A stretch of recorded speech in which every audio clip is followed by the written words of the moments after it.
দেখো, আমাদের যে রেও মিলে কি কি আসে?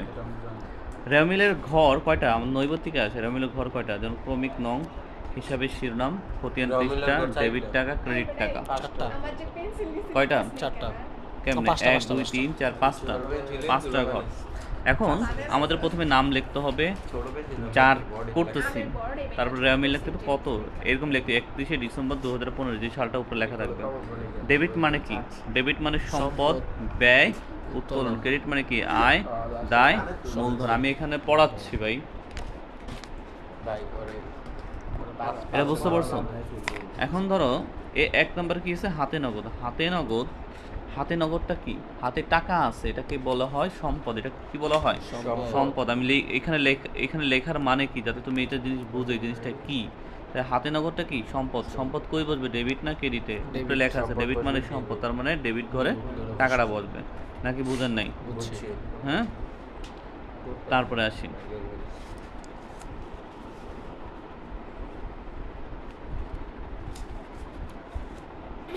এই যে ব্যাদ্যটা দেনাদার। দেনাদারটাকে কি? দেনাদার কি? মানুষের কাছে আমি যদি টাকা পাই তাকে বলা হয় দেনাদার। আমি যার কাছে টাকা পাবো সে আমার কাছে দেনাদার, তাকে বলা হয় সম্পদ।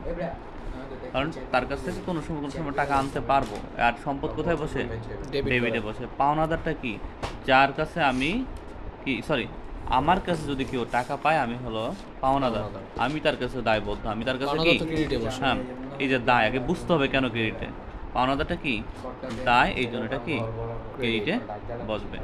আসবাবপত্র। আসবাবপত্র কি? সম্পদ। আসবাবপত্র কি? সম্পদ। আসবাবপত্র কি? ঘরের মধ্যে আমরা যেসব আসবাবপত্র ব্যবহার করি, এটা আমাদের জন্য কি একবারের জন্য কিনি না? না তুমি তোমার জীবনে দেখছো একটা আলমারি, তোমার জীবন কয়বার দেখছো বাসায় কিনছে? একবার কি দুইবার? একবারই দেখছো তুমি, দ্বিতীয়বার মনে দেখা সম্ভব হয় না এখনো। হ্যাঁ, যদি তুমি নিজের জীবনে কিনো তাইলে দেখা সম্ভব হইব। তার মানে কি? আসবাবপত্র সম্পদ। কথা বুঝতে পারছি? তারপরে আছে যন্ত্রপাতি। কি? যন্ত্রপাতি। এতক্ষণ এই যে টাকার ঘর তিনটা দিছিলাম, এখন আবার এইখানে এসে দুইটা দিলে কোনো সমস্যা আছে তোমার? আচ্ছা 10 করে কিউবি তুই নিজে পাস করিস না। এটা তো নরম। যন্ত্রপাতি আমার জন্য কি? সম্পদ। এটা বলার কিছু আছে? আমাদের কোথায় যাবে? সম্পদ ডেবিটে যায়। মজুত পণ্য আমার জন্য কি? সম্পদ ডেবিটে যাবে। তুমি উল্টা হয়েছে কিন্তু। ব্যাংক জমাতিরিক্ত, এটা কি দায় বলা হয়? ব্যাংক জমাতিরিক্ত বলতে কি বোঝায়? তুমি ব্যাংকে ধরো 10 টাকা আছে, তোমার ব্যাংকে আছে কত টাকা? 10 টাকা। তোমার ব্যাংকে আছে কত টাকা? 10 টাকা। 10 টাকা। কিন্তু তুমি ব্যাংকে গিয়ে বলতেছো আমার 20 টাকা দেন। কিন্তু ব্যাংকের তোমার নিজের 10 টাকা তো উঠাইছো, ব্যাংকের থেকেও আবার 10 টাকা অতিরিক্ত উঠাইছো। বোঝনের কথা? ওইটা তোমার জন্য কি? দায়। তুমি কারণ তার থেকে ধারই আনছো এক হিসাবে। কি? এই যে এখানে তিনটা ঘর দিছে আরে একই তো রে মেয়ে, ঝামেলা। কয় কেমনে তাহলে এই জিনিসটা আমি কই বসাইতাম? তো তুমি করো, সমস্যা নাই, 3টা করে করো। অঙ্ক তো মিলবে, উত্তর মিললেই হয়েছে। এই ভাই প্রারম্ভিক মুনাফা এটা কি সমস্যা? প্রারম্ভিক মুনাফা আবার কি? মানে কইতাছি মুনাফা জাতীয় আয় আর মূলধন জাতীয় আয় এই সব জানি। কত নম্বর অধ্যায়? রেও মিলে নয়রি চাইনা মেশিন শিলের গ ওইগুলো তোমাদের জন্য না। এটা আমি মাত্র করতেছি সারা। আমার কথা বোঝো, এই জিনিসটা তখনই করতে পারো। কিছু জিনিস করতে পারবো, যেগুলো করতে পারো আমি বুঝাই দিব। আর্থিক কম খরচ আমি বুঝাই দিব, বলছি সহজগুলো আমি করাই দিব। এখন কি? মূলধন। অন্যগুলি করা যায় না, এটা আমি শেষ করতেছি, 2 মিনিট লাগবে। মূলধন আমার জন্য ক্রেডিট। কোথায় পাইছিলাম? উপরে পাইছিলাম না? হ্যাঁ, এই যে ক্রেডিট কোন, তুমি কি উল্টাপাল্টা, এই যে তুমি তো ঝামেলা করে বলছো। টাকাটা এই যে, তাই না? অগ্রিম বেতন। অগ্রিম বেতন তোমার জন্য কি? বলছি যত ধরনের অগ্রিম খরচ, খরচ আছে সব সম্পদ। যত ধরনের অগ্রিম খরচ, এটাকে সম্পদ বলা হয়। সম্পদ কোথায়? ডেবিটে বসেন।